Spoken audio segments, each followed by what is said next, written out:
What is going on, everybody? WeedleTwineedle here, and we are back with another Sun and Moon Wi-Fi battle, and this one's going to be against Hercules. Now, I battled my opponent on my Discord server, so if you guys are interested in Wi-Fi battling in general, definitely check out my Discord. We have a nice battle and trade community, so if you want a place to find Wi-Fi battles, definitely check out my Discord. A link will be in the description below. Now, looking at my opponent's team, he has a very threatening overuse team. I did agree to an OU game. I am bringing my RU team anyway because I just wanted to. It's been doing pretty nicely so far, so I kind of wanted to bring it. My opponent just has some pretty threatening Pokemon though. He has both Charizard and Greninja, which the thing about both those Pokemon is that they can run multiple sets. Charizard can run Charizard Y or Charizard X, so you have no idea what to expect from it. And the Greninja can run freaking Ash Greninja or Protean Greninja. So that's the thing, and I'm using the same team as I'd used in my last battle, in case you guys were wondering, because I battled this guy immediately after I battled the other opponent that I freaking destroyed him with Trace Gardevoir, so I was feeling pretty confident about this game. As my opponent does lead with Charizard, I wasn't sure if it was Charizard X or Charizard Y, so I couldn't make the switch into my Turtonator to, be quad resistant to its stab or Solar Beam. I didn't want to risk that because if he was Charizard X and got a Dragon Dance off and pretty much just instantly lose the game. So I gotta play super safe as the Charizard Y, it is Charizard Y, and unfortunately, it's just gonna go straight for the Solar Beam, and I forgot to give my Corsola the Rendo Berry. I thought I gave it the Rendo Berry, but I guess I forgot to, or I never saved, because it has the Walking Berry for electric type attacks, but Rendo Berry is probably more useful. As I'm pretty sure I could have lived that if I had the Rendo Berry, but it's not too big of a deal. Charizard White just obliterates my poor Corsola, as now Charizard's going to withdraw, and he's going to bring in inside Dragon directly in on it. Pretty risky play, because I could have went for just Draco Meteor, but I guess he does predict the Shell Smash here, and I'm able to get the +2 in my offensive stats.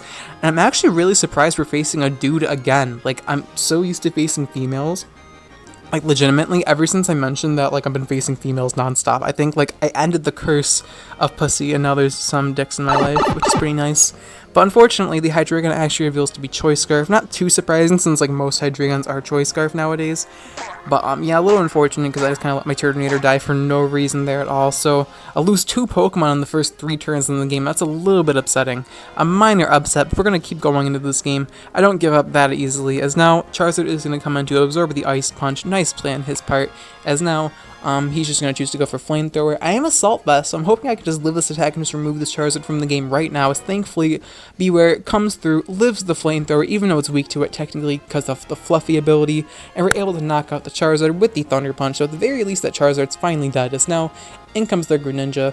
I don't know if it's Ash Greninja or Protean, but I'm about to reveal it right now. I'm going to save my Bewear for later, because I don't want to give the Ash Greninja free Ash Greninja, if it is, the Ash variant, but gonna go for Extra Sensory. Does not get Protean, so it leads me to believe it is an Ash Greninja variant, but it could just be Torrent. You never know. Torrent Greninja is heat. But I don't want to stand up with Gardevoir because I figured he was going to bring in his Cordeli to absorb any attack I wanted to go for. And I wasn't risking Focus Blast because you already know how that move goes. So I decided to just double switch into my Dhelmise, expecting the Cordeli to come in here as it does. And now the Cordeli is just going to choose to go for the Toxic on me. Nice play, because now he's going to whittle me down. But the main reason why I brought in this thing is because I just want to Anchor Shot and weaken this Cordeli. That's pretty much all I want to do. This Dhelmise is actually pretty good in this game because Anchor Shot helps me against Tapu Bulu and Cordeli, because they can both conveniently weak to the Steel stab, technically, thanks to Steel Worker. So Dhelmise actually has 3 stabs, which is pretty cool. It's kind of like Greninja. It's like a wannabe Greninja having Protean, but only has 3 stabs instead of having 32 stabs, thanks to Protean. But unfortunately, the Cordeli is able to get free rocks up. But since Turtonator is already dead, it's not really that big of a deal. It just means that my Bewear is going to die from rock switching, but it has 11 HP anyway, so it's not too big of a deal. But anyway, the Cordeli is going to go down, and my Dhelmise is going to take some poison damage. Not too big of a deal, because we're able to knock out the Cordeli, which opens up the opportunity for my Gardevoir to come in. So in comes the Mandibuzz. This is another wall I have to break down, but I don't want to stay with my Dhelmise, because Foul Play is going to hurt a lot. So I'm going to just sack off my my Bewear, as my Bewear is going to go down. And he does reveal Foul Play. I'm still not used to facing dudes, by the way. It's such a phenomenon. I'm like, wow, man, there's so many dudes now. What's going on? Are we slaying all the females now? What happened? But here I trace Overcoat, not as good as Adaptability or Sheer Force, sadly, but we'll take it. I'm gonna go for the Moonblast here just to weaken the Mandibuzz, because I need to weaken this Mandibuzz for my Hitmonlee to want to do damage to his team. As my opponent does reveal Toxic. Not too surprising, the Skillful Toxic on the Cordeli and Mandibuzz.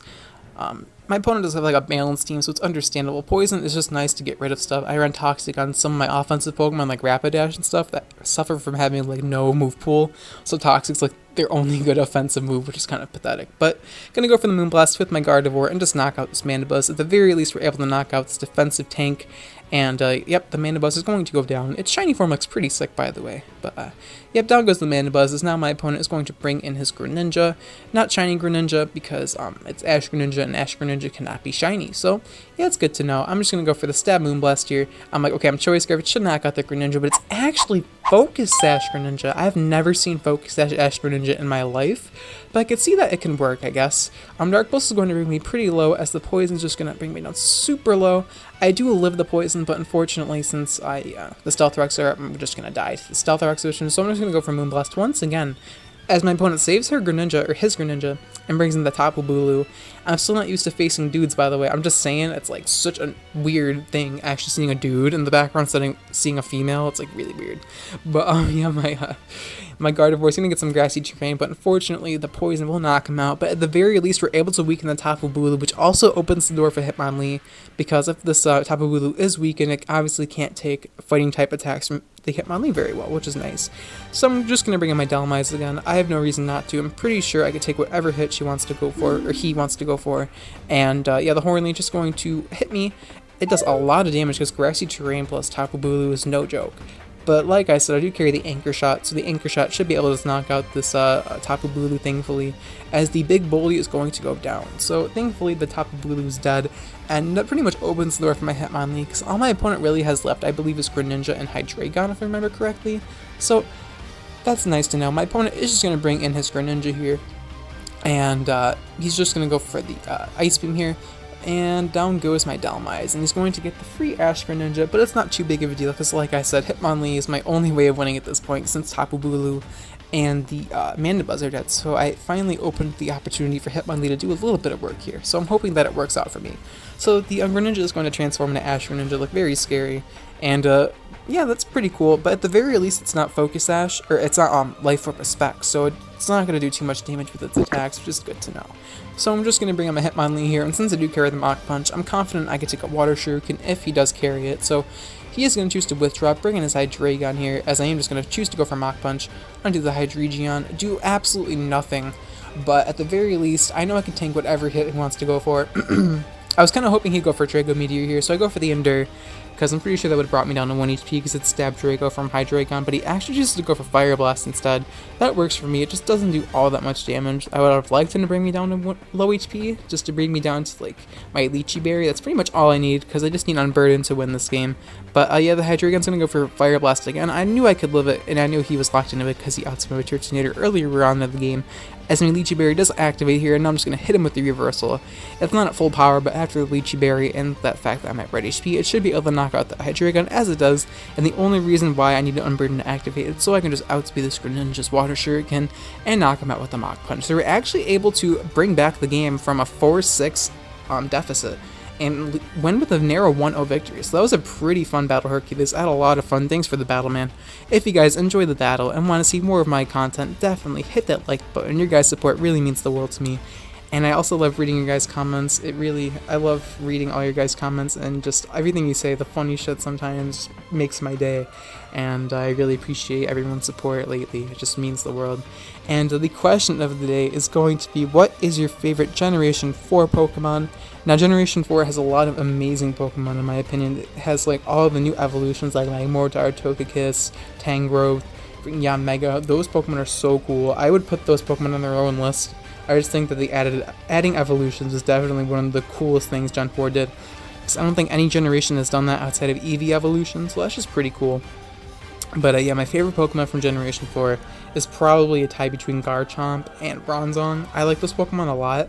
I'm not too sure why. I used them both in my first Diamond Pearl playthrough, so I guess it's understandable why they're my favorite. I also like Infernape a lot, but I feel like Infernape's just such a common favorite Pokemon from the generation that I didn't want to pick it. But that's gonna be the battle, guys. Thank you so much for watching, and I'll check you guys in my next video. Alright, peace.